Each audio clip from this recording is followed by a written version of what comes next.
Well, I want to thank everybody for coming to this important hearing on the Born Alive Act. I will formally gavel us in and thank Ann Wagner for her leadership in bringing the Born Alive Act to Congress. All of my colleagues that are here today are people who have not only been passionate in the fight for life, but also have become co-sponsors of the bill, but now refuse to bring the bill to the floor. I want to turn it over now to our lead champion, the lead author of the Born Alive Act, Ms. Ann Wagner from Missouri. Thank you, and I'd like to thank my good friend. Oh, sorry. I can usually be heard, right? As I said earlier, but I want to thank my dear friend Whip Scalise, Congressman Smith, and everyone in the pro-life caucus for joining us. And as we've organized the first minority hearing of the 116th Congress, and it has been quite a lift. I would especially like to thank our esteemed witnesses for being here this afternoon. Thank you so very much for what you've been doing and for your testimony and your life of testimony that you're going to present today. Protecting Americans' children, both before and after they are born, is near and dear to all of our hearts. This is an incredibly urgent moment for our nation. Over the course of 2019, radical legislators, and we've heard it from the whip, from New York to Illinois to Virginia, have moved to strip protections for babies who survive abortions. I am shocked that there are even prominent American politicians who want to deny babies life-saving medical care, and that's what we're talking about here in H.R. 962. As a mother, as a grandmother, a legislator, and an advocate, I am grieved to find that we must defend something that I never thought Americans would have to fight for: life-saving care for babies that are born alive. But Congress has an opportunity to act. Along with so many of my colleagues, I introduced H.R. 962, the Born Alive Abortion Survivors Protection Act. And we are thankful that a number of Democrats have boldly joined us in our efforts to bring this legislation to the floor against the wishes of their leadership. And we need more. Let me remind everyone, recent polling finds that over 70% of Americans who identify as Democrats support this legislation, but their representatives ignore their voices. I've had the opportunity to raise awareness on this heartbreaking crisis in my own district. Earlier this year, Melissa Oden joined me in St. Louis at an event on the Born Alive Act. And Melissa is a brave and extraordinary woman from Missouri who survived an abortion after being left to die in a bucket of formaldehyde in a utility closet. Melissa is alive today because of the courage of nurses who chose to act responsibly as she was gasping for breath after being left to die. My heart breaks for the many babies who did not share Melissa's miracle and were intentionally left to die. Congress has an opportunity to ensure that no baby is denied life-saving care simply because he or she is unwanted. Denying medical care to America's infants is a violation of our Constitution and an egregious offense against basic human dignity. Signing the Born Alive Act petition is the simplest choice that any member of Congress can make. The tragedy of infanticide across our country requires serious and effective legal safeguards. I want to thank you all for being here on behalf of those who are voiceless, those who cannot protect themselves, the most vulnerable in our society. And I thank our whip for organizing and chairing this hearing. I yield back. Thank you, Ann, for that powerful testimony and for your strong leadership to bring this issue to the forefront and ultimately to bring this bill to the forefront so we can get that legal protection that's so necessary.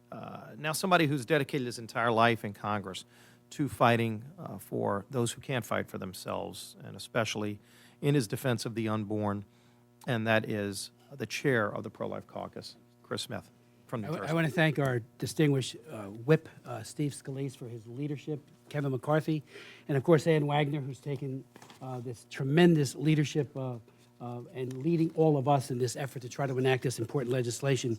I would say to my colleagues and to all here, we all know this, but it bears repeating. In a Florida abortion clinic, Lacoria Williams delivered a live baby at 23 weeks gestation. The clinic owner took the baby, who was gasping for air, cut her umbilical cord, threw her into a biohazard bag, and put the bag in the trash. Heartbroken, Secloria later had a funeral for her baby girl, who she named Shanice.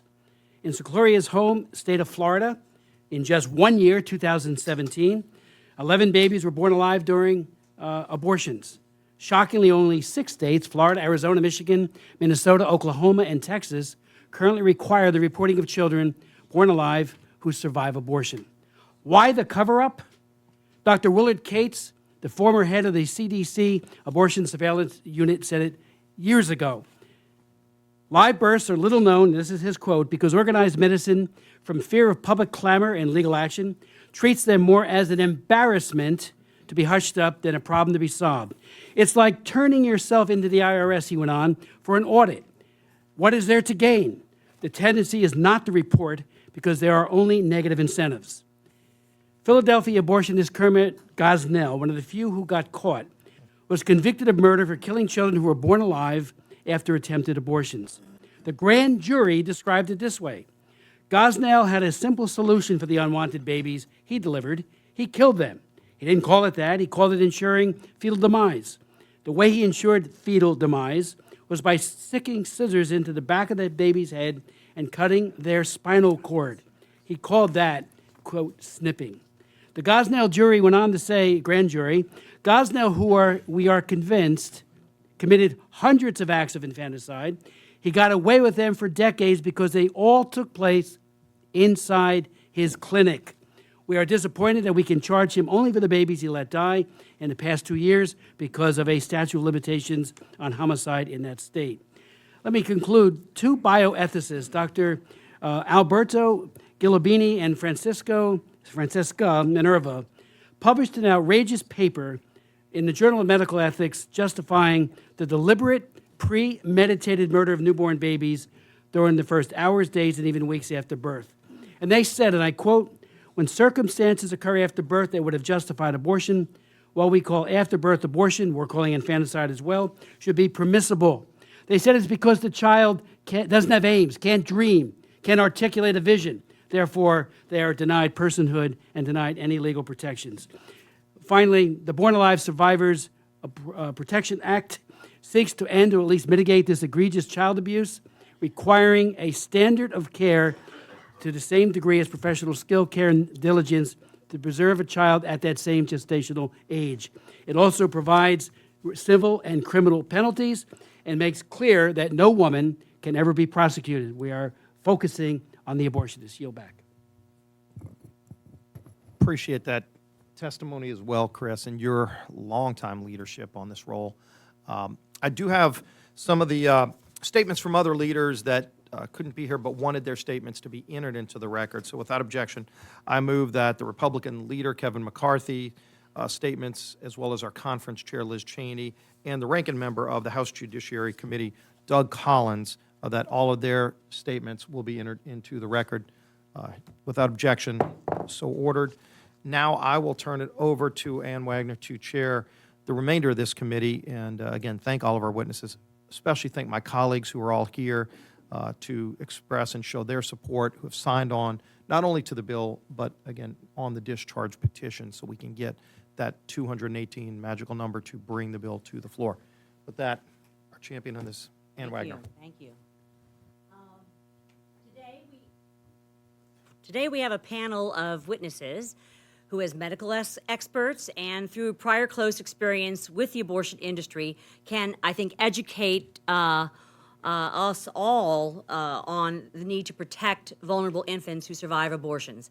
After I introduce all of the witnesses, each witness will have an opportunity to give an opening statement, after which members will be given an opportunity to question our witnesses. Dr. Robin Perucci. She is a clinical neonatologist and medical director of a 50-bed neonatal intensive care unit. She completed her residency in pediatrics as well as her fellowship in neonatology at the Children's Hospital of Wisconsin.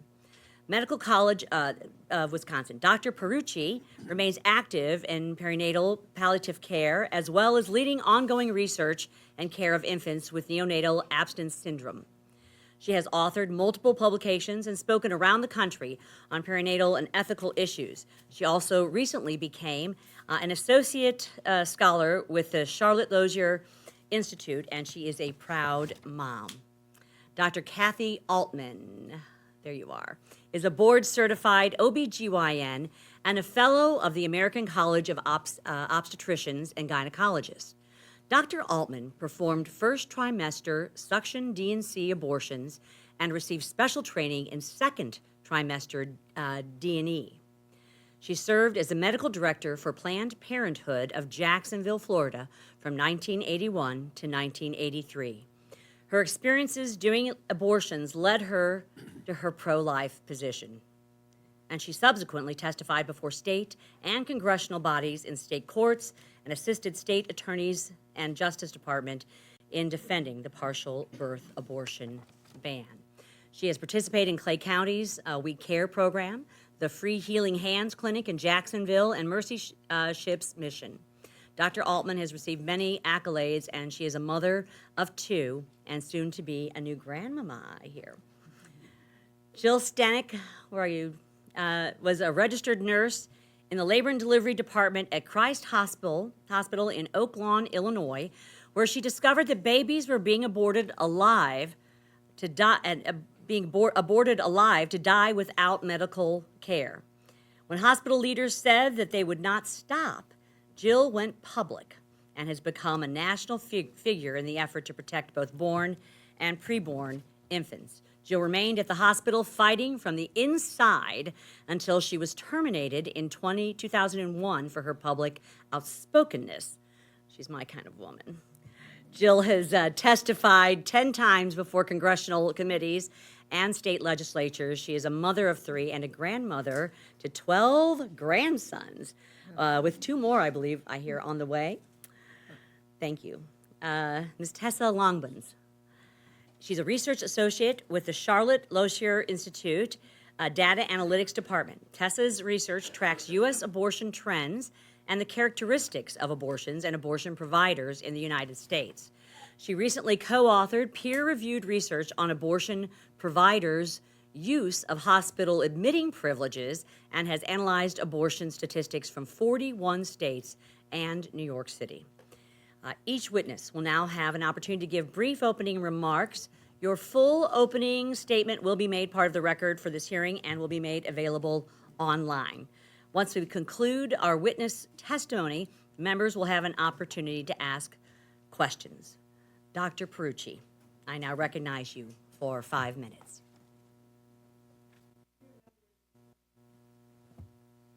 Dear members of the House of Representatives, as a neonatologist with a background in medical ethics, I wish to present the medical standard of care every baby who is born alive is supposed to receive. This standard of care is equally applicable to babies who are born prematurely as it is to those at term. The medical standard of care is sufficiently wise to include an intrinsic understanding that not every baby can be rescued, yet that never negates our obligation to care for these most vulnerable little ones. It is a fallacy to equate the degree of wantedness with the degree of the baby's humanness.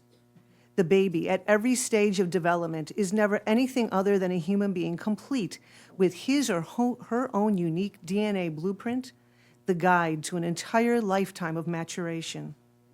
Whether planned or not, whether desired or not, whether perfectly formed or not, the first diagnosis of every single person ever is, it's a baby.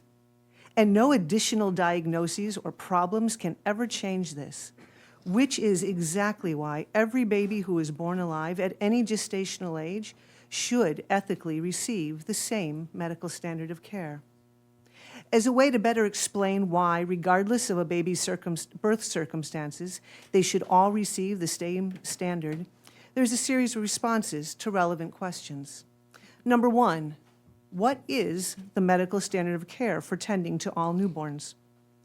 At birth, all babies should be evaluated and receive the necessary degree of intervention that is outlined by the Neonatal Resuscitation Program, NRP. The guideline is based on evidence compiled by the Academy of Pediatrics and the American Heart Association. This program was devised to help the medical personnel, quote, learn the cognitive, technical, and teamwork skills needed to resuscitate and stabilize newborns. Ladies and gentlemen, this is the medical standard of care all newborn infants are to receive. This is the medical standard of care staff are expected to provide. Is NRP applicable to premature babies? Absolutely.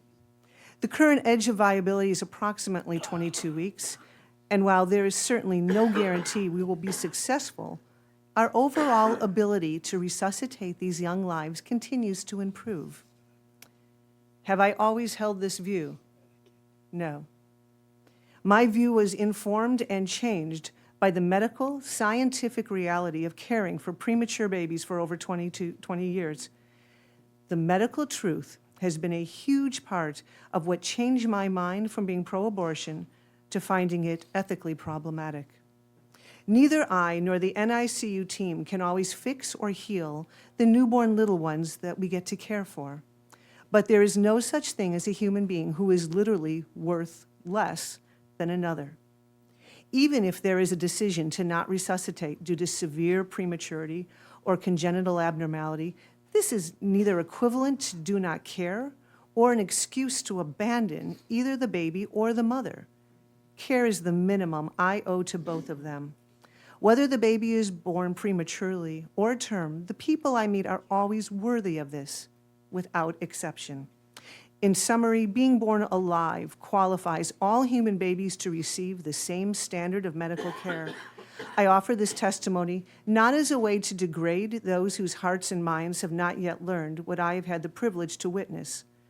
I do offer this testimony in the hope that by consistently saving babies, we will simultaneously better care for their mothers, which will extend to an entire family tree of affected little ones.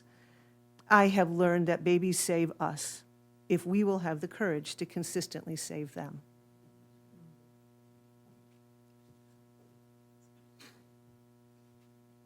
You're yielding back?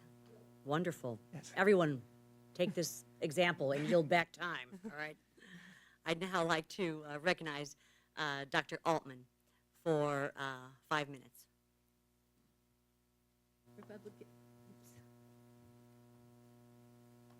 Republican Whip Scalise, Congressman Wagner, Congressman Smith, and members of Congress, thank you for allowing me to testify today on this critical issue.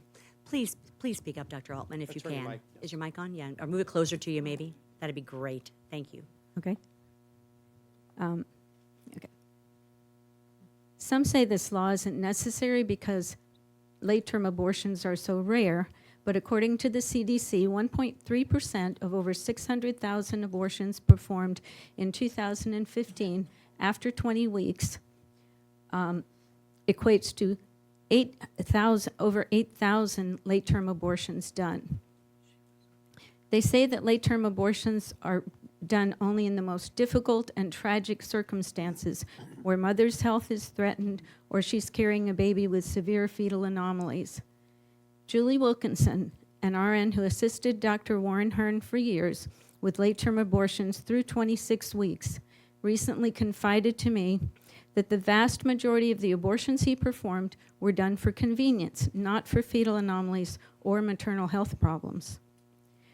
They say this bill isn't necessary because babies don't survive abortions, yet we have living, breathing reminders that they do in Melissa Oden, a saline abortion survivor, Hope Hoffman, a DNC with suction abortion survivor, Nick Hoot, a dismemberment abortion survivor, my cousin, a late-term induction abortion survivor, a Canadian man who survived a partial birth abortion, and many more. The Abortion Survivors Network has been in contact with over 300 abortion survivors. They lived only because someone other than their mother and the abortionist intervened. Should we really leave what they call a very personal and private decision as to whether the baby lives or dies up to the patient and her doctor because they know what is best when these are the very people who just tried to kill the baby? They say this can't happen today with modern abortion techniques because the baby dies during the abortion. In a retrospective study in 2018, researchers reported a fetal survival rate of 50% when a feticide was not used in terminations between 20 to 24 weeks. A woman who came to me for complications after her induction abortion at 20-plus weeks told me that when the appropriate time came, she was told to sit on the toilet and push. She delivered a completely normal baby boy into the toilet where he drowned. Babies can even survive dismemberment abortions. If the cervix is overdilated, and I think this was mentioned in the Planned Parenthood documentary, the baby can be spontaneously expelled prior to the start of the abortion, as in the case of the Florida woman, Socorro Williams, who delivered a live baby after the laminaria insertion before the doctor could do her procedure. Also, if the cervix is overdilated and the abortionist grasps and pulls on a portion of the body intending to dismember it, the whole baby can be delivered. This is the arguments my opponents gave when I was testifying on the partial birth abortion ban 20 years ago. They claimed that a doctor intending to do a legal D&E might accidentally deliver the baby intact and then be prosecuted under the ban. This may be how the young man from Canada survived a partial birth abortion. Some argue that this doesn't happen today because doctors can cause fetal demise prior to the abortion. This only works, however, if the doctor chooses to use it, injects the medication correctly, and waits long enough for the baby to die. If not, the baby can be born alive, as in the case of Sophia Kahn's baby. They say doctors and medical staff don't really kill babies who survive abortion or leave them to die by withholding medical care, despite all the testimony of multiple witnesses. We are told that this law isn't necessary because the law already protects the baby once it is born, as proven by the fact that Dr. Gosnell was convicted of killing 3 babies born alive after an abortion. But the 2002 Federal Born Alive Infant Survivors Protection Act does not prevent a physician from passively allowing an infant to die. H. 962 does not restrict abortion. It protects babies like Melissa who survive an abortion from being discriminated against and passively let to die simply because they are not wanted and were supposed to die from abortion. This bill gives medical personnel, law enforcement, and courts clear guidance as to what must be done if a baby is born alive after an abortion. Please do everything in your power to ensure that this bill is passed to protect these feisty, innocent survivors. Thank you. Thank I you, yield. Dr. Altman, and we will. I'd now like to recognize Ms. Stanek for 5 minutes to give your oral testimony. I'd like to thank you all for your overwhelming advocacy for the Born Alive Abortion Survivors Protection Act. Just so appreciate each and every one of you. When I heard Virginia Governor Ralph Northam, who's a pediatric neurologist, describe during an interview the process by which doctors determine to shelve unwanted abortion survivors, it hit painfully close to home to me. About 3rd trimester abortions, he said, and I'm quoting, "If a mother's in labor, I can tell you exactly what would happen. The infant would be delivered. The infant would be kept comfortable. The infant would be resuscitated if that's what the mother and the family desired." Governor Northam was right. This is exactly what happens. I know because I cared for a dying baby on the other side of that decision. My experience was 20 years ago, but as Governor Northam made clear, this is still happening today. I was a registered nurse at Christ Hospital in Oaklawn, Illinois, when I learned that it committed abortions into the 2nd and 3rd trimester.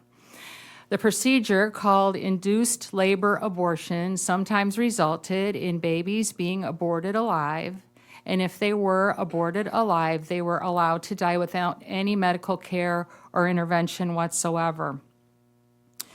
They were given what was called comfort care, made comfortable, as Governor Northam indicated. One night, a nursing coworker was taking a little abortion survivor to the soiled utility room to die. And when she told me what she was doing, I couldn't bear the thought of this suffering child dying alone. He'd been aborted because he had Down syndrome, and he was between 21 and 22 weeks old, about the size of my hand. And he didn't move very much because he was using all of his energy attempting to breathe. And I remember toward the end of his life, I couldn't tell if he was alive or not unless I held him up against the light to see if I could see his heart beating through his chest wall because their skin is so thin at that age. And after he was pronounced dead, I folded his little arms across his chest. I tied them together with a little string. I wrapped him in a shroud, and I took him to the morgue where we took all of our dead patients. That word comfortable, which Governor Northam used, is particularly grating to me. How far will doctors go to comfort themselves for letting abortion survivors die? Well, after I went public about survivors being taken to the soiled utility room, Christ Hospital created what it called the comfort room. This was a small, nicely decorated room, complete with a first photo machine in case parents wanted professional pictures taken of their aborted babies, baptismal supplies in case they wanted their aborted babies baptized, and a foot printer and baby bracelets in case they wanted keepsakes of their aborted baby. And you may not think that what I'm telling you can possibly be true, but I took pictures of that comfort room, and I have submitted them today with my testimony. Clearly, little abortion survivors desperately need you to pass the Born Alive Abortion Survivors Protection Act to provide them with legal medical protections and not leave open the door whether they live or die. It is hard for me to imagine that any legislator would be comfortable with infanticide. Thank you. I yield back. Thank you, Ms. Stanek. I now recognize Ms. Longbones for 5 minutes for her oral testimony. Republican Whip Scalise, Congresswoman Wagner, Congressman Smith, and members of Congress, thank you for having me here today. Today, I will discuss the national and state statistics that can shed light on this important issue. The Born Alive Infants Protection Act of 2002 defined a baby who survives an abortion as a legal person, but it did not extend any additional protections. The Born Alive Abortion Survivors Protection Act would fill in those gaps by requiring the abortion provider to provide the same care to a baby born alive during an abortion that would be provided to any other child born at the same gestational age. The act would also create penalties for abortion providers who fail to comply and give women who undergo abortions the right to sue for civil penalties. Despite claims to the contrary, both national and state data show that infants do in fact survive abortions. The U.S. Centers for Disease Control and Prevention, the CDC, reviewed infant death records from 2003 through 2014 that had been coded as a death resulting from an induced abortion or spontaneous miscarriage. The CDC examined each death certificate to identify deaths that resulted from babies being born alive during induced abortions and then dying. The CDC found 143 such deaths over the 12-year period, and the CDC acknowledges that this may be an underestimate. In fact, state-level data suggests that these estimated 143 babies may be a considerable undercount. 7 states have provided CLI with information on infants who survive abortions: Arizona, Florida, Indiana, Michigan, Minnesota, Oklahoma, and Texas. Although the states have reported for varying time frames, these 7 states alone have together reported at least 160 abortion survivors. While we do not know how many babies survive abortions in the other 43 states, it is likely that the true total is significantly higher. Montana is one example. Currently, in Montana, it is considered homicide if a person causes the death of an infant who survives an abortion. Similar to current federal law, infants' lives are legally protected, but there are no requirements for active steps that medical professionals must take to keep babies alive. By law, Montana requires abortion providers to report whether the infant showed any signs of life after the abortion. However, because of the lack of enforcement, the Montana Health Department considers the data to be unreliable and does not track or record this data in Montana's abortion data system. To address some of these issues, the Montana legislature passed the Montana Born Alive Infant Protection Act earlier this year. The act would have required doctors to provide medical care for babies who are born alive and created penalties if the law were violated, just as the federal act seeks to do. The Montana Act was vetoed by Governor Bullock. Texas reporting reflects a similar situation. Since 2013, Texas has included information on born-alive babies in its abortion reports, but in that time has reported 0 babies born alive. However, that may change in future reports.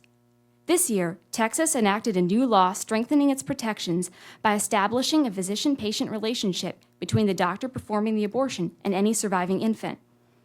Similar to the federal Born Alive Abortion Survivors Protection Act, Texas's new law provides methods of enforcement and requires people aware of any violations to report them. The law went into effect on September 1st. However, still only 2/3 of the states have any laws to protect infants who survive abortions, and some states have been barred from establishing protections for these babies.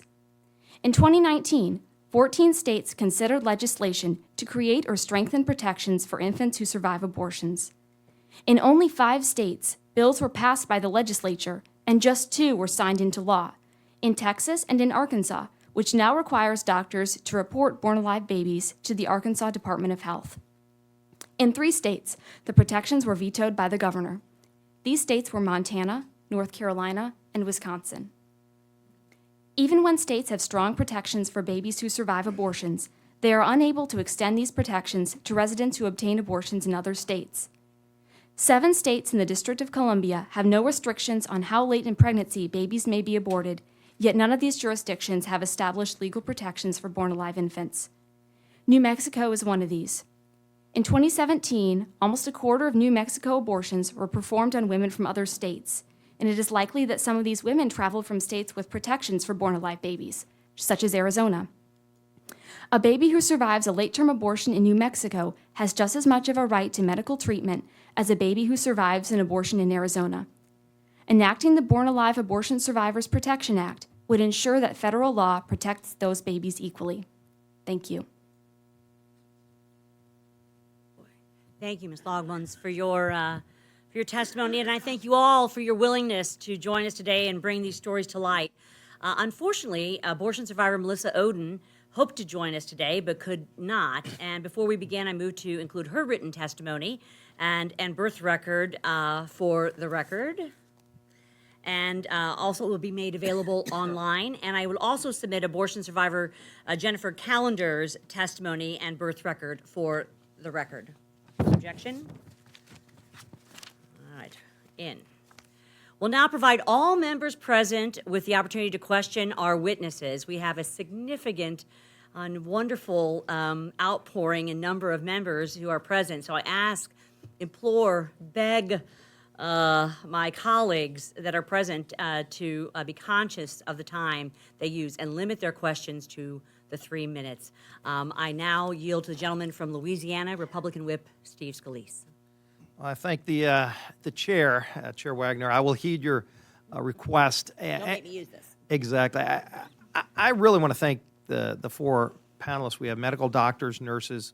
Your passionate testimony and just the powerful words that you spoke about what is really happening out there. You're on the front lines of defending life at its most fragile stage. As you see these things that are going on, babies being born alive, while others that oppose this legislation are trying to say it doesn't happen, it absolutely happens. And you confirm that and continue to help give us the tools we need to fight here in Congress. Let the record also reflect, there are regular committee rooms that are available right now that were denied to us by Speaker Pelosi. Right. We were not allowed to use committee rooms that are available as we speak and empty. So we made up our own committee room. And I want to first thank my staff who worked so diligently on putting this together, Eric Schmitz and Marty Reiser especially, for helping allow this meeting to happen where we could at least give this testimony, even though the speaker wouldn't give us rooms that might be more fitting for it. This actually is, I think, a much more genuine setting because let it reflect, number one, we didn't have enough seats at the dais for members of Congress, so many members of Congress who are here to ask their questions, but also the overflowing crowd. It's an overflowing crowd, and I appreciate all of you who came here, traveled here to be a part of this hearing.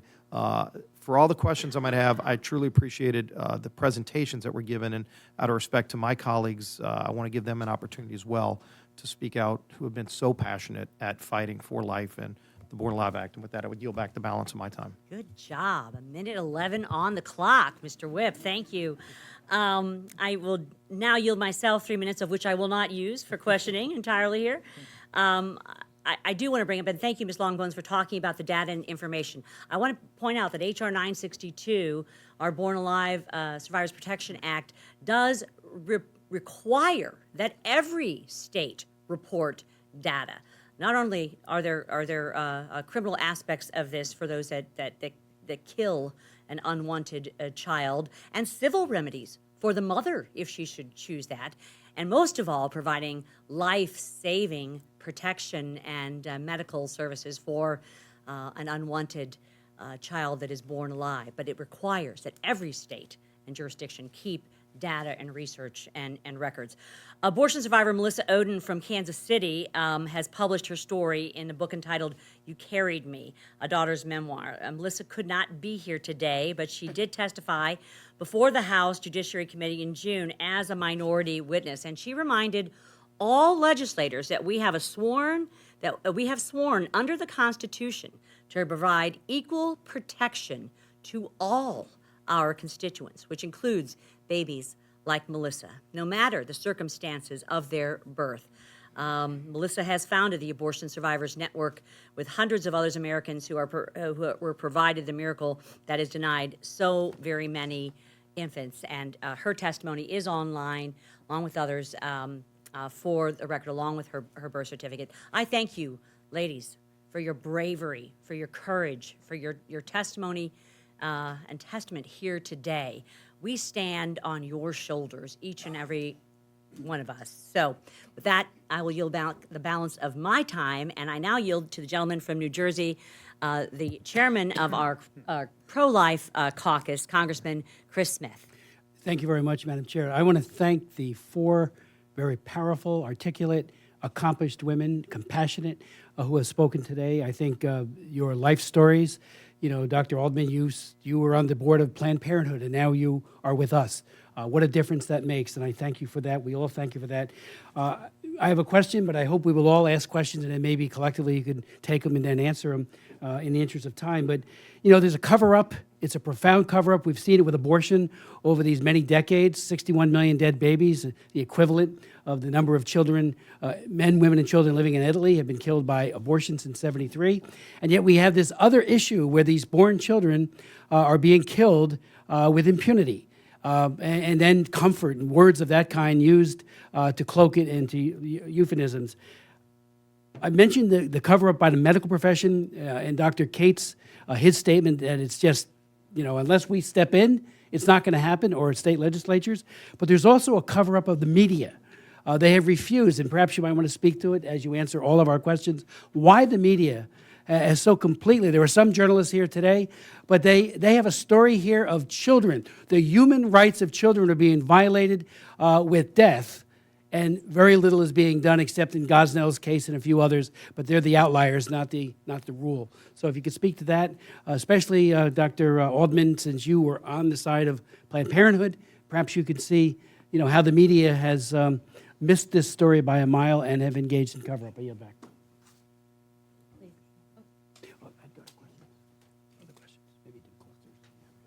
I think the problem is that the media, like the rest of us, have been so indoctrinated over the years by a feminist agenda that promoted abortion at all costs, and they just do not want to look at this issue, and they think that this bill is just one more encroachment on abortion, and it's absolutely not.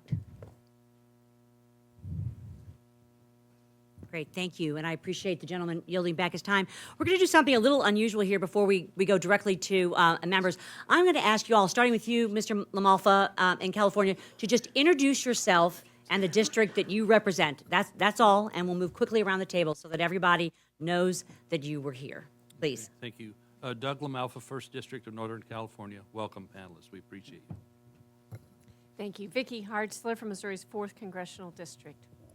Hi, good afternoon. Ross Spano from Florida's 15th Congressional District. Andy Harris from Maryland's 1st Congressional District. Debbie Lesko, Arizona's 8th District. Russ Fulcher from Idaho's 1st District. Martha Revy from Alabama's 2nd District. Phil Rowe, 1st Congressional District, obstetrician, gynecologist, pro-life. Larry Bouchon, 8th District of Indiana, and I was a cardiovascular surgeon prior to coming to Congress.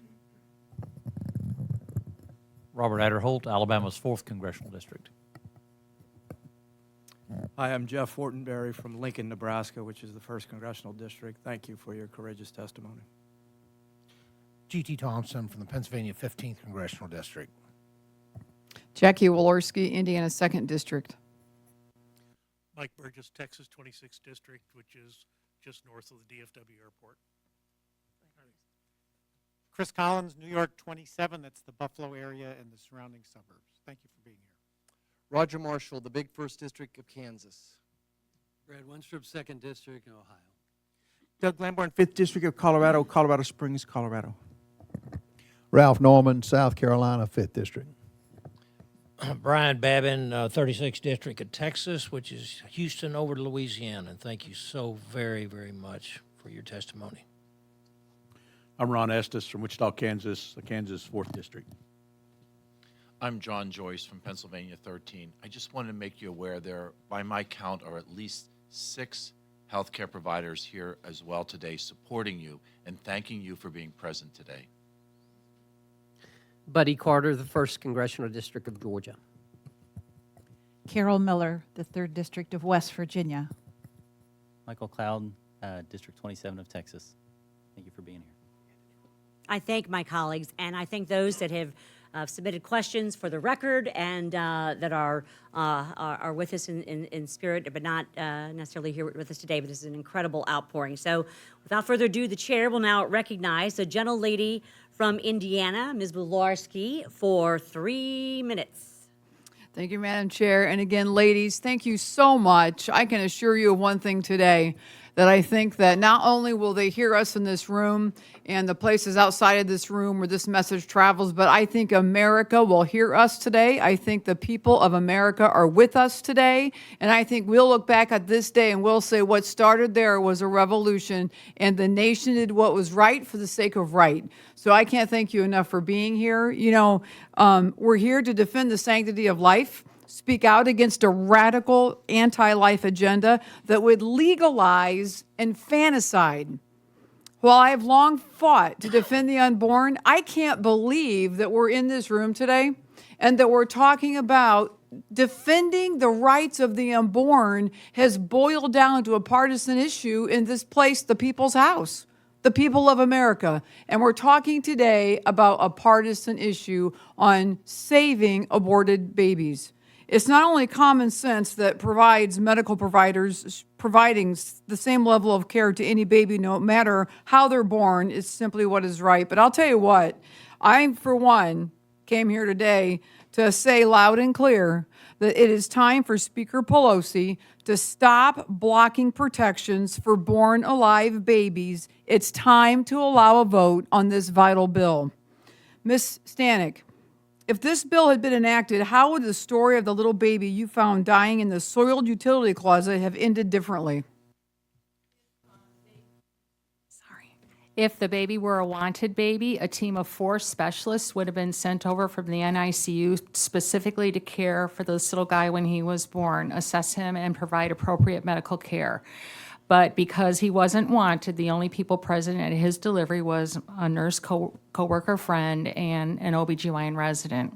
That's the difference. I appreciate it. You know, you guys, the story of this heartbreaking baby is why my colleagues and I have repeatedly called for the House to vote on H.R. 962, the Born Alive Abortion Survivors Protection Act, a common sense bill to require that medical care be provided to children who survive a failed abortion. While my colleagues and I have asked for the bill to be taken up on the floor 80 times, we have requested 80 times for this bill to come down on the floor. Democratic leadership in the House has refused to allow an up or down vote. This should not be partisan. It's simply the right thing to do for the sake of right. We've got to stand together against this radical and inhumane agenda, and we must protect the rights of all infants. Thank you. I yield back, Madam Chair. I thank the gentle lady for yielding back. Yes, 80 times and multiple amendments at the Rules Committee.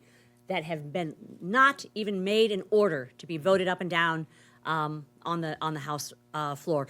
You know, we had over 35 members here at the very beginning. I also want to thank Rachel Wagley from my staff and Molly Berg and Arthur Bryant, along with the WIPS team, for doing all this. I want to make sure that I get that in because this has been a yeoman's job to put this all together, and I thank them and I appreciate that point of privilege. So without further ado, the chair recognizes the gentleman from New York, Mr. Collins, for 3 minutes.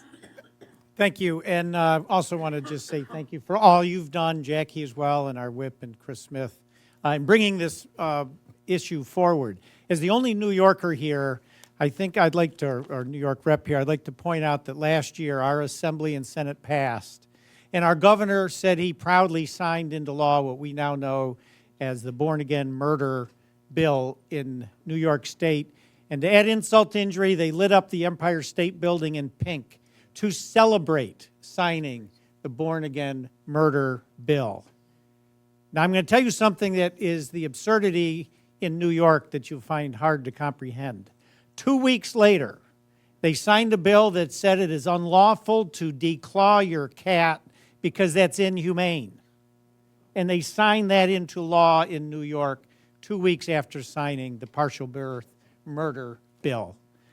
Unbelievable as it is, I think it's important to bring that up. Now, Dr. Perucci, in this case, you know, we're talking about medical care for infants born alive, or the denial of it currently today, certainly in states like New York and some others. Can you tell me, is there any other instance anywhere where a doctor who would have a relationship, if you will, with a patient would deny or not treat that individual? The short answer is, of course not. In this land, when you go to the hospital, the default ruling is you resuscitate someone until you figure out if there's underlying pathology that says we should stop. We side on life at every other time of life. There is no other time when we say automatically we'll stop. We go to great lengths if someone has something called a DNR, a do not resuscitate. Those are the exceptions to the rule. Why we would ever assume a baby shouldn't be resuscitated is inconsistent with how we practice medicine at every other point in life. Thank you for that. And real quickly, Ms. Stanek, the other side actually claims they're not supporting this bill because babies are never born alive after supporting an abortion. Now, to me, that's both disingenuous and just a blatant attempt for them to avoid this issue, just like Ann Wagner pointed out, we couldn't even get a hearing room today. They're trying to dodge this. Well, I can just say this, you know, as a new member here, there's a lot of tough issues that are complicated that have genuine disagreement on, but this is one that should be so obvious and should have absolutely no disagreement, and there's no complicated issues to this. And so once again, I just request that this act be brought out of Judiciary Committee and submitted to the House floor. Thank you. Thank you. The chair now recognizes the gentleman from Kansas, Mr. Estes, for 3 minutes. Thank you, Chairwoman Wagner, and I want to thank Whip Scalise for organizing this hearing. I want to thank our panelists as well for being here today. You know, the Born Alive Abortion Survivors Protection Act is a life-saving, common-sense bill that addresses this critical issue of assuring that our healthcare practitioners provide the same care for a baby that survived a botched abortion, just like they would any other newborn. It's sad that we're even addressing this today, and it's really sad it's become a partisan issue. It's really a moral character issue for us as Americans. I was proud to be able to sign the discharge petition to force a vote on this. You know, as we talk about this, it's really important time in our country to have this debate. You know, when we're looking at states like New York or Virginia or Vermont or you know, Illinois that are looking at changing their laws, moving to legalize late-term abortions and repeal whatever abortion protections there are, born alive protections there are. Furthermore, there's 24 states that don't have any protection for born alive infants, including and those laws, including the 2002, don't carry penalties for failing to care for a born alive baby. So clearly, we need this legislation.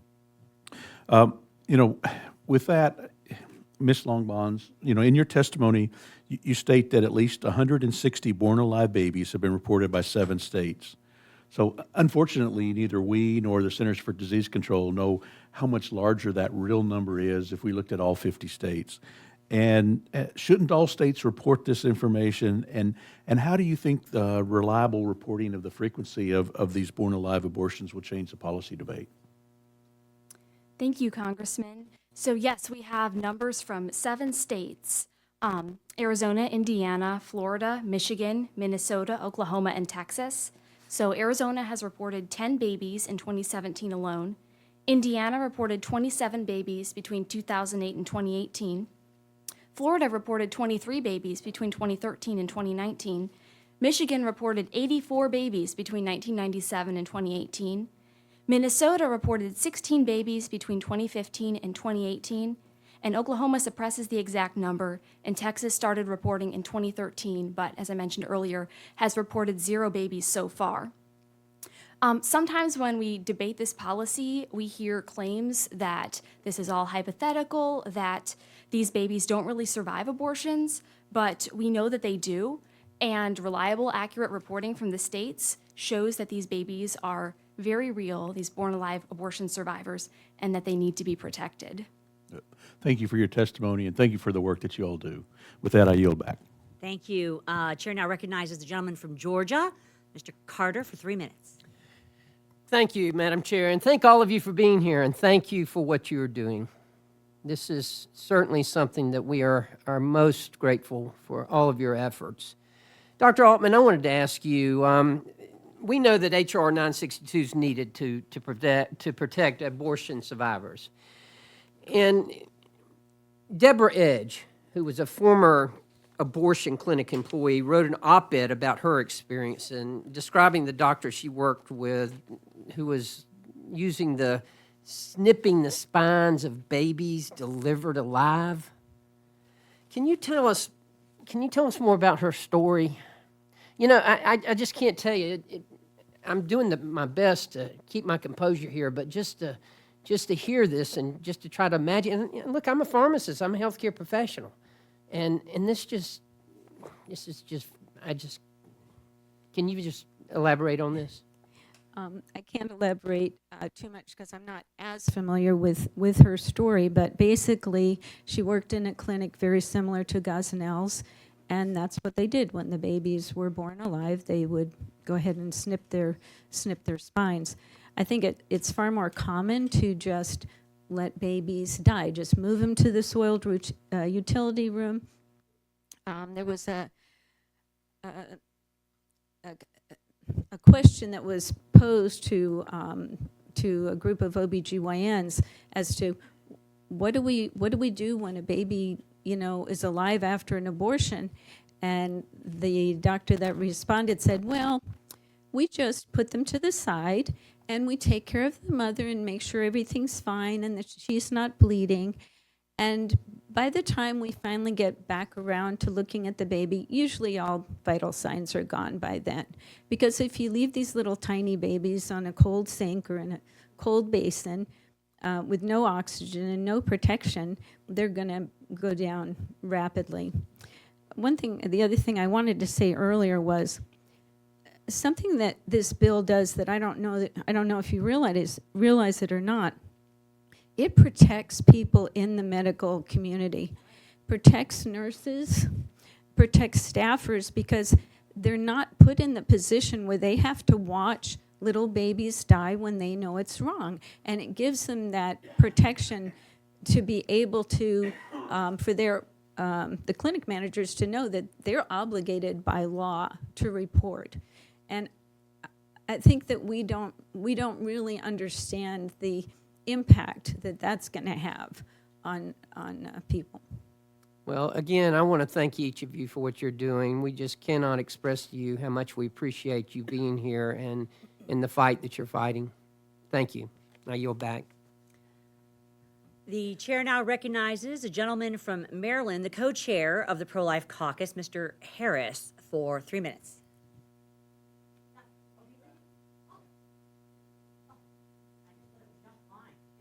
Yeah, okay. Back to my script.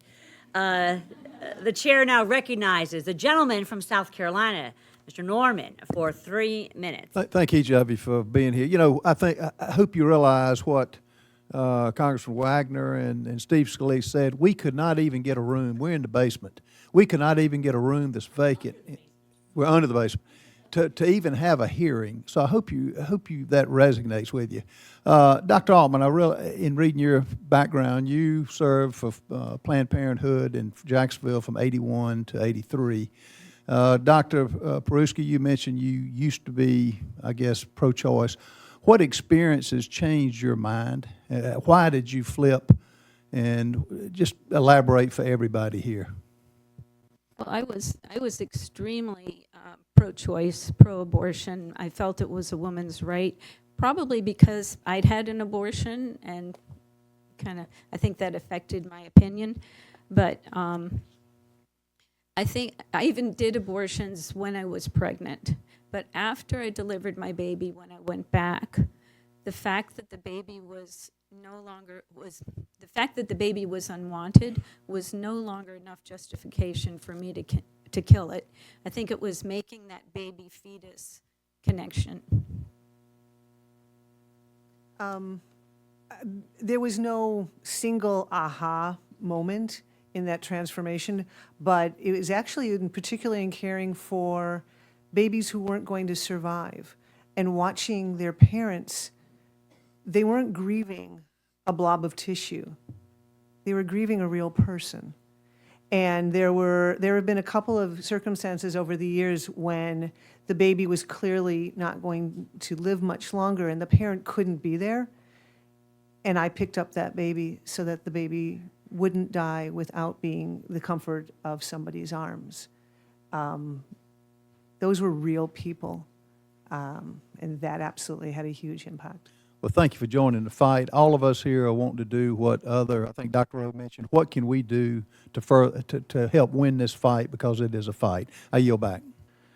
Before this hearing, I posted on social media that we were going to be doing this, since this meeting started, I want to just read 2 responses that I've got from that post. Young lady by McCary says, "This is so stupid. Legal abortions are done in the first 6 to 8 weeks." A lady by the name of Heather responded, "This is not a thing. The fact that you think it is scary." We do need to raise that education. The fact that they think that I think that is scary. So I would just bring up one last thing. This whole thing called abortion is at the heart of an industry. This is a moneymaker for a lot of people. And I just wonder how many of these actions, how many of these tragedies are in that underbelly of that dark, dark industry. You don't need to answer this, of course, but I just want to bring that up. Could we be hiding the born alive notion?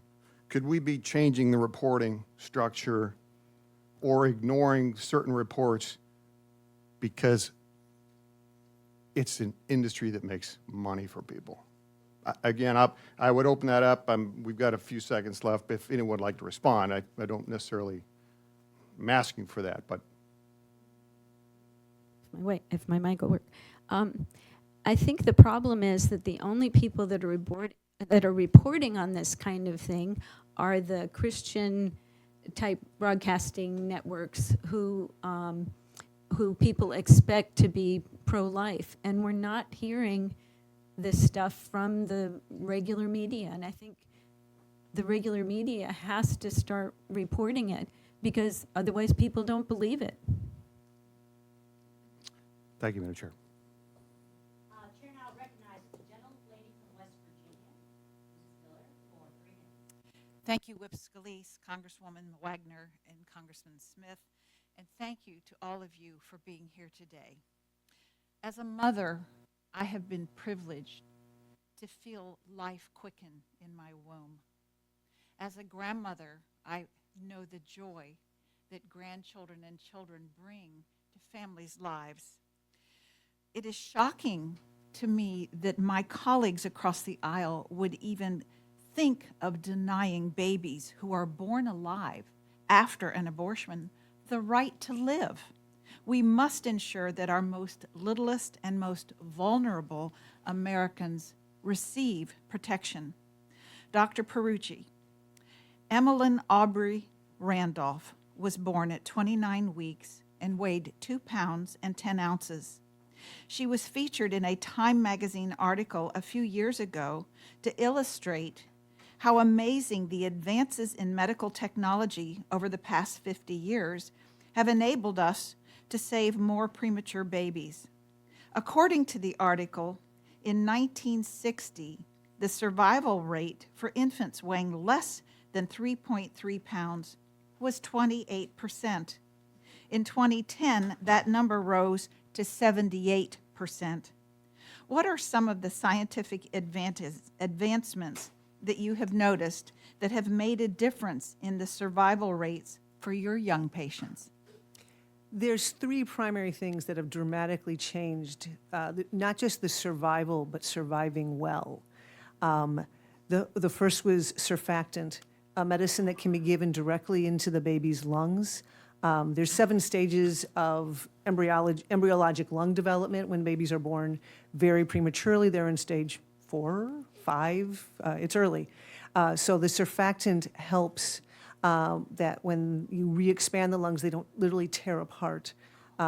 Your body makes this. When you're that immature, you don't have enough. So being able to give that was a massive change. The next thing, giving moms while they are pregnant and in danger of delivering prematurely, steroids, betamethasone, helped mature the lungs even more so that we didn't need as much medicine once the baby was born.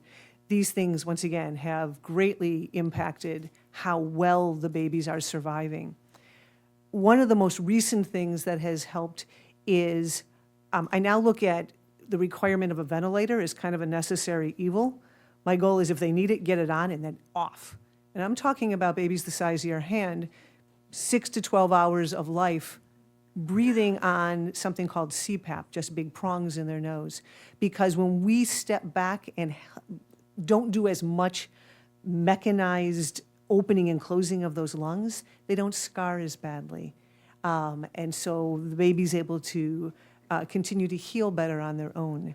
Once again, they do need support. It's dicey for a while, but sometimes less is more. And trying to define that fine line of what part of less and what part of more should we be giving at any time. And it's different with each individual. But those 3 things have dramatically changed our outcomes. Thank you. Chair now recognizes the gentleman from Alabama, Mr. Adderholt, for 3 minutes. Thank you, Madam Chair, and thanks the panel for everyone being here. And Dr. Perucci, let me direct my question to you. But before I do get to the question, I would like to highlight a part of your testimony that you mentioned earlier. I think it bears repeating. And you quote, "Neither I nor the NICU team can always fix or heal the newborn little ones who come to us. But there's no such thing as a human being who is literally worth less than another.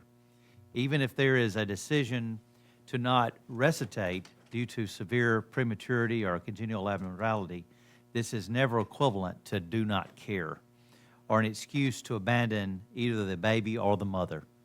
So care is the minimum I owe to both of them. So thank you for sharing that with us today, and I think it's, like I said, bears to be repeated.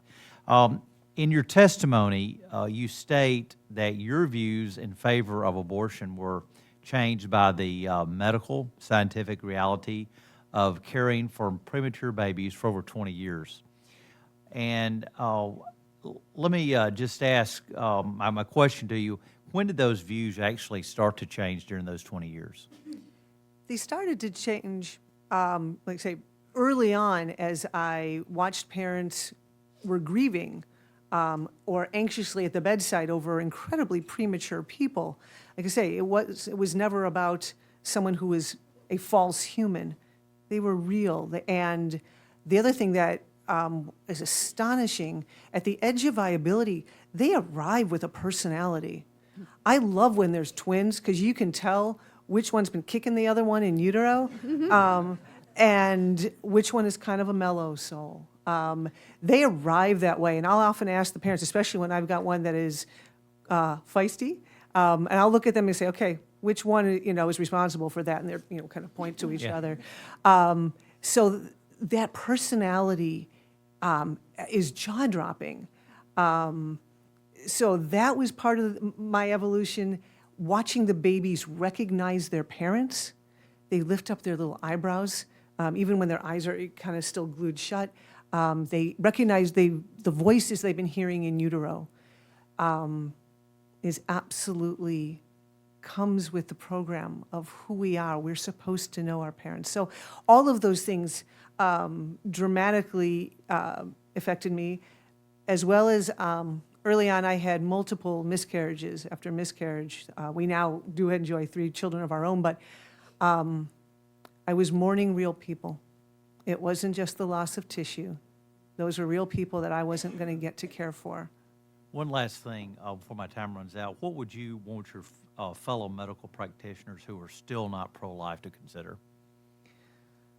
Boy, I would love if there was a way for them to be a fly on the wall in the NICU and see these real people, to walk in and see what kind of care, and see how, not just, like I said, that we're saving them, look at how they're thriving. And I can't do it every time, but my goodness, and there's a team of people. But the stories of the survivors and the families is just humbling and jaw-dropping. Like I say, we didn't save a platypus. That's a person. Thank you. Thank you, Dr. Perucci, for the humanity with which you testify. And at the age of 20 weeks, let me remind everyone that a baby not only feels pain, but knows the sound of its mother's voice. The chair now recognizes the gentlewoman from Arizona, Ms. Lesko, for 3 minutes. Thank you. And I want to thank you, Representative Wagner. This is the most important bill in Congress. If we can't protect babies that are born alive, we have a major problem in our nation. And so I have to tell you, Ms. Stanek, I was reading all of your testimonies on the plane as I flew in yesterday, and tears filled my eyes with your testimony of the different times when you have observed yourself babies that were born alive due to a failed abortion, and they were just left there to die. During testimony, I've been told on the Florida Born Alive bill, a Planned Parenthood lobbyist expressed support for leaving an abortion survivor on the table to die. And when I served in the Arizona State Senate, I was on the Health Committee, and there too, there was testimony from, I believe it was a pediatrician, who said, yeah, if the mom doesn't want the baby to live, they're just comforted. And I was appalled. I remember being appalled at that time that you just leave a person born alive just die. And so this bill that you have forward, Ms. Wagner, really gives legal protection to the baby, because it's a human being, to the baby, because why should we have the abortion doctor decide? So anyway, Ms. Longbonds, can you kind of explain how this works? And maybe you're not the right person to answer. What does the abortionist say to the mom to try to convince them to just let the baby die? Well, I have not been a witness to those conversations, but I think one of the strengths of the bill that we're talking about today is that it would take that conversation out of the abortionist's hands and make it clear that a baby who survives an abortion is a person and needs to be provided with medical care that would be provided to any other baby.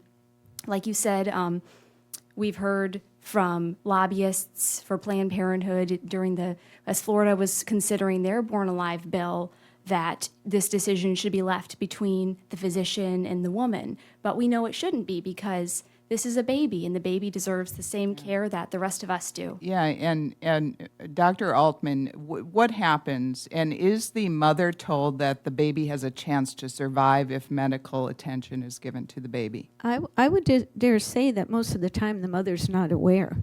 That baby's very quickly whisked away, and I suspect that she doesn't get a chance. She doesn't even know. So Terrible. Yeah. All right. Thank you. I yield back. Chair now recognizes the gentleman from California, Mr. LaMalfa, for 3 minutes. Thank you, Ann Wagner, for your great leadership on this, your courage on that. Also, Mr. Smith from New Jersey, tireless on this. And for our panelists, the courage it takes for you to step forward in this is greatly appreciated. So I was, reviewing some of the information about the potassium chloride, okay, and how that's used, and why. I'm looking at a website. First, potassium chloride could be used in fertilizer. It's been used to blow up buildings, or a form of it. It's used in lethal injections for death row inmates. And so now we parallel that with the unborn, as well as this compound digoxin. But you have to hear this, what I've looked at on this website. With the uses of KCl, potassium chloride, with the intention of preventing the attendant medical, ethical, and legal problems arising from the birth of live-born anomalous fetuses, we initiated a program offering fetal intracardiac potassium chloride injection as a measure in what they're doing. A lethal fetal injection was offered to patients who desired an abortion directly into the fetal cardiac chambers, followed by observation of fetal heart activity to ascertain cessation, cardiac arrest.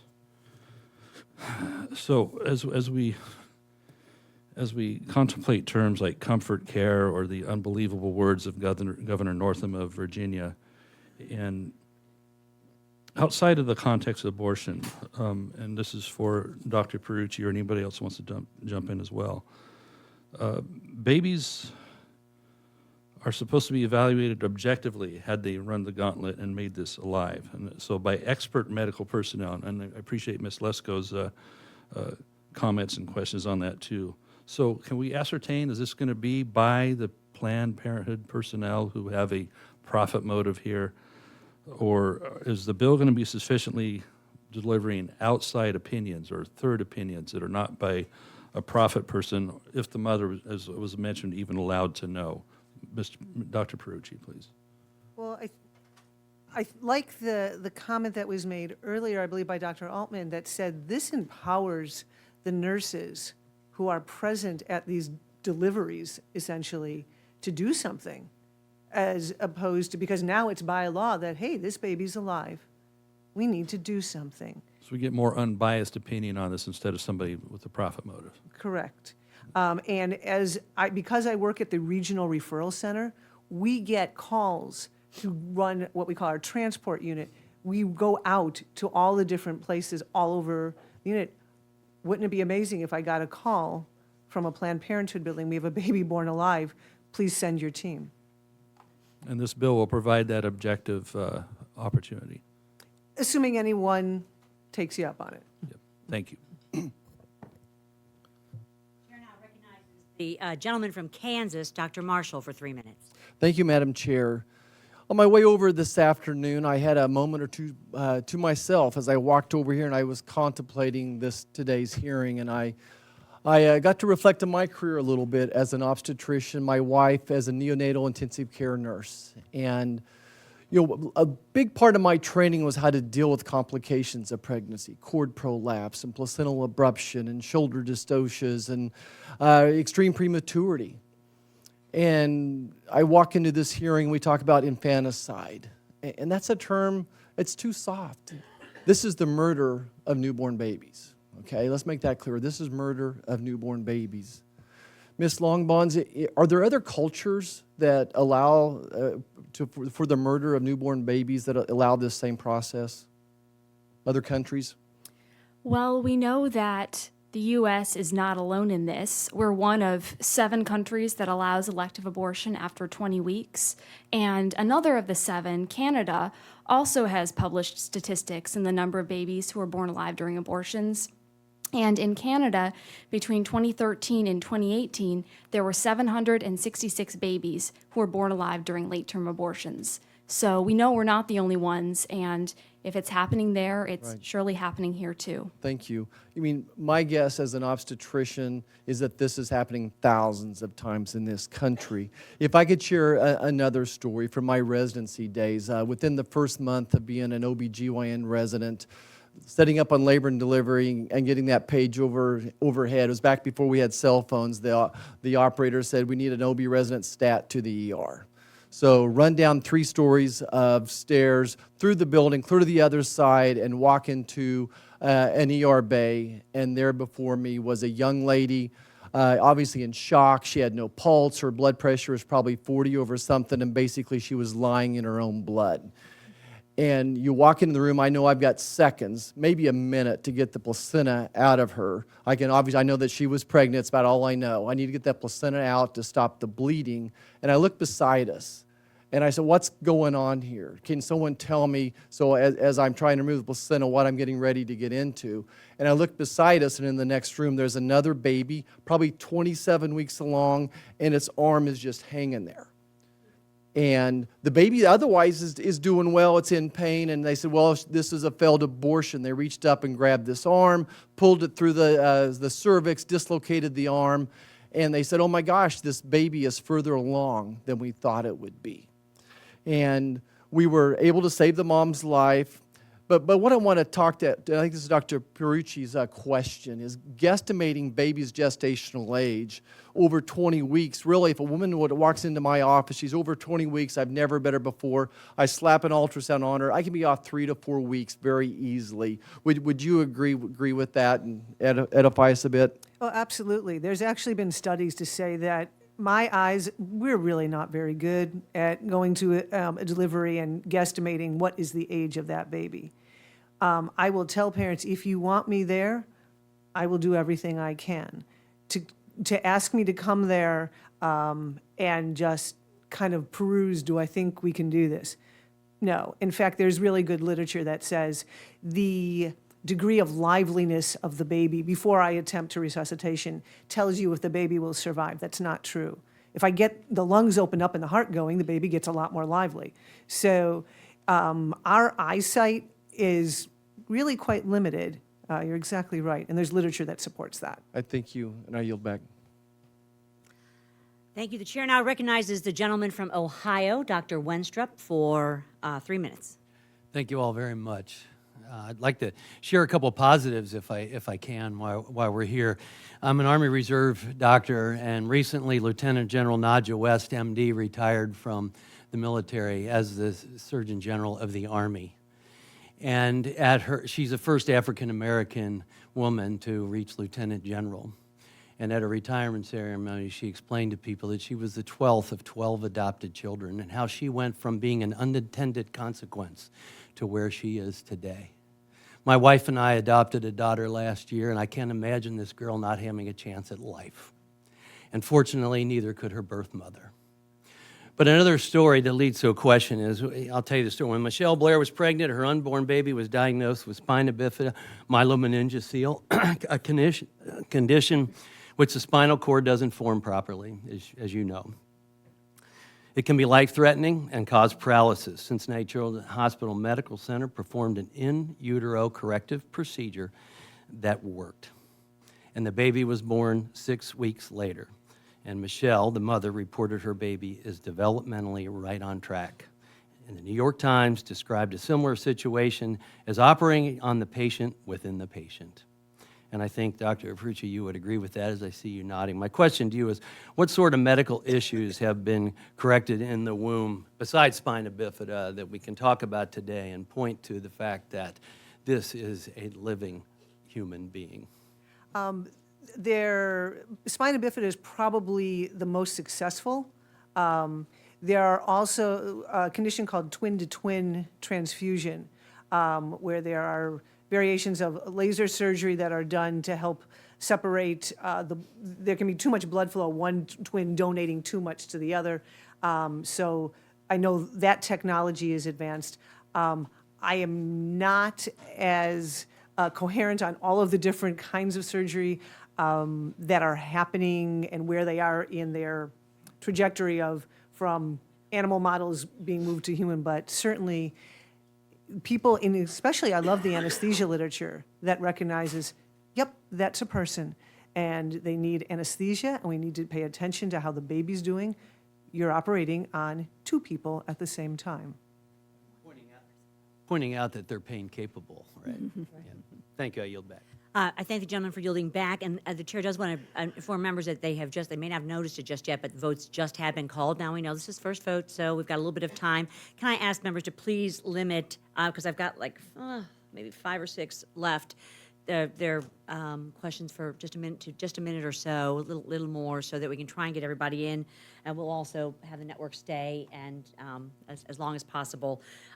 Chair now recognizes the gentleman from Colorado, Mr. Lamburn, for 3 minutes. And thanks for having this hearing. And I first want to thank Jill Stanek, who, when I was in the legislature in Colorado, came and eloquently testified on a piece of legislation I'd introduced to protect the survivors of abortion. And I see Marilyn Musgrave in the audience. She and I were allies on many other pieces of pro-life legislation when we were together in the legislature. But to keep this going for the time purposes, Dr. Altman, I'd like to ask you a question. H.R. 962 is needed because abortion providers can't be trusted to provide appropriate care for the survivors. And in your written testimony, you remind us that the notorious abortion provider Kermit Gosnell was convicted of killing 3 babies born after surviving an abortion. But were these the only cases that he was involved in like that? Can you remind us what the grand jury came up with? Yeah, no, there were hundreds, but because they destroyed records and because of the statute of limitations on murder, there were only 3 that they could try him on, but they knew that there were many, many more. And there are other providers who had clinics very similar to Gosnell that have never been prosecuted, or they've been prosecuted and it hasn't gone anywhere. And it's really shameful that we have allowed this kind of cover-up for this kind of medical care. This is not medical care. Thank you.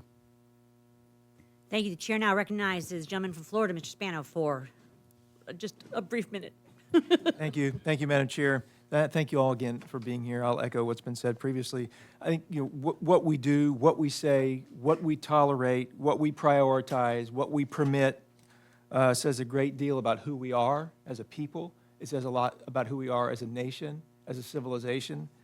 In many respects, we live in a society now that celebrates abortion, celebrates.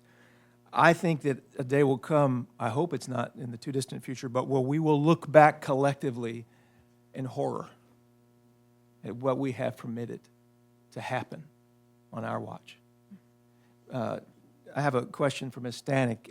Is there enough anecdotal and formally collected data to tell us that babies are born alive in late-term abortions and that then are either left to die or even murdered? We heard a lot about earlier gestational situations, but how about the late-term scenario? Yep, please, real quickly, if you've got something. I just have, as far as anecdotal evidence goes, my experience at Christ Hospital. And at Christ Hospital, if members from the other side don't want to listen to me, Christ Hospital admitted to the Chicago Sun-Times, and I've had that entered into my record today, that between 10 and 20% of babies survived their abortions. So 1 in 5 is no small number. And I suspect they were, by my experience, under evaluating. So it happens. Thank you. The chair now recognizes the gentleman from Oklahoma, Mr. Hearn, for a brief minute. Thank you. Dr. Altman, in your written testimony, you pointed out that the 2002 Federal Born Alive Infant Protection Act reaffirmed that a baby is a person once he or she is born, but that does not prevent a physician from passively allowing an infant to die. From your experiences, and this is something that's really passionate to me, I had a sister that died of spina bifida 2 hours after birth in my mom's arms. I have a sister that's was 50 years old this year who was born with spina bifida, who's lived a good life. And her daughter, her oldest daughter, has been in a wheelchair her entire life with spina bifida. Each one of these pregnancies, my mom and my sister, each knew what their child was going to be like and has chose to. So this is a very passionate topic for me. The question I have for you is, from your experiences, what may be the motivations for an abortionist to let a baby die after a failed abortion? I think the biggest thing is liability. They've got a lot of liability. The baby's usually born prematurely, may be injured, have a dangling arm. And so the baby can sue them when they become of age. The parent can sue them for a wrongful life. It brings outside authorities in looking at what they're doing. So they have everything to lose if the baby survives. Chair recognizes the gentleman from Nebraska, Mr. Fortenberry. Thank you, Congresswoman Wagner, for conducting this hearing. Something has left what I hope is an indelible mark on my heart today, and I think you said it, Dr. Perucci, that wantedness does not define humanness. And if you think about where we are sociologically, we have applied that principle across multiple spectrums of difficulties. When you see a homeless person on the sidewalk, you wonder what has happened to them and what can be done. For decades now, we've celebrated Special Olympics. When there is a wounded veteran whose wounds are so grotesque, we do not discard that person. We invest in their recovery and care.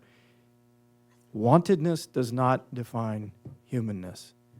And I think this has to be the transformative moment for our society if we are going to tackle this reasonably and responsibly with sound science and with compassion and ethics. So thank you for your testimony today. I thank the gentleman. Chair now recognizes the gentleman from Montana, Mr. Gianforte, for just a red-hot minute. Thank you, Madam Chair. I was a proud signer, and I want to thank the panelists for being here, for your courage in coming forward on this issue that is just tragic in America. I was proud to sign the discharge petition for the Born Alive Abortion Survivors Protection Act, and I've stood on the floor with many of my colleagues to ask for a vote, now 80 times. Our Constitution guarantees life, liberty, and the pursuit of happiness. But without life, liberty and happiness are not possible. And that guarantee that's there in the Constitution exists not just for us, but it exists for unborn Americans and those that happen to survive an abortion. So thank you for bringing light to this issue.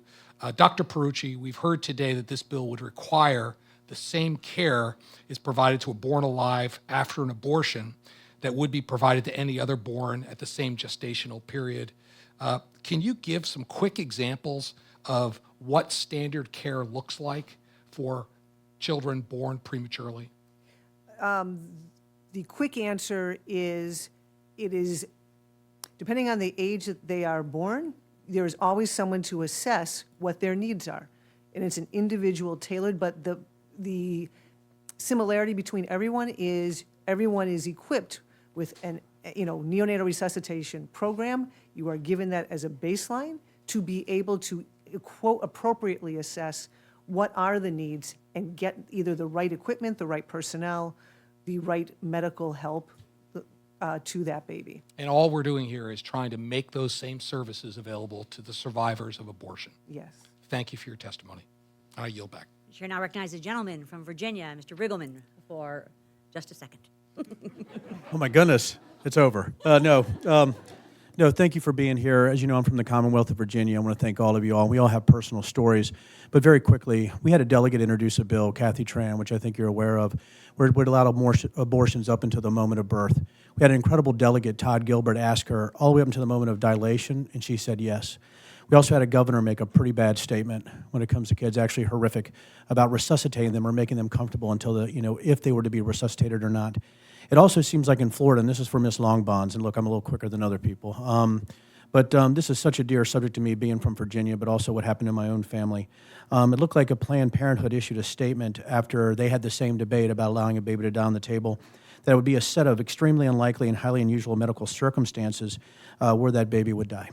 When the bill was passed, I'm a data guy. Has data indicated about the number of born alive survivors in Florida or anywhere else? And is their statement accurate, Planned Parenthood's, on that specific statistic about children? So yes, so Planned Parenthood, like you said, claimed that it was hypothetical and highly unusual that a baby would survive an abortion. But after the Born Alive bill was passed in Florida in 2013, there have been 23 babies who have been reported to have survived abortions. So not as unusual or hypothetical as they claimed. And thank you. You guys are heroes, and I really appreciate you being here today. Thank you. Thank you, Mr. Riggleman. And what can I say? Thank you, thank you, thank you from the bottom of my heart. This concludes our business for this minute. The very next minute, we need everyone across this country to demand that House leadership bring H.R. 962, the Born Alive Abortion Survivors Protection Act, to the floor, as we did in the 115th Congress, to reaffirm life. You know, I live for the day when abortion is not just illegal, but it's unthinkable.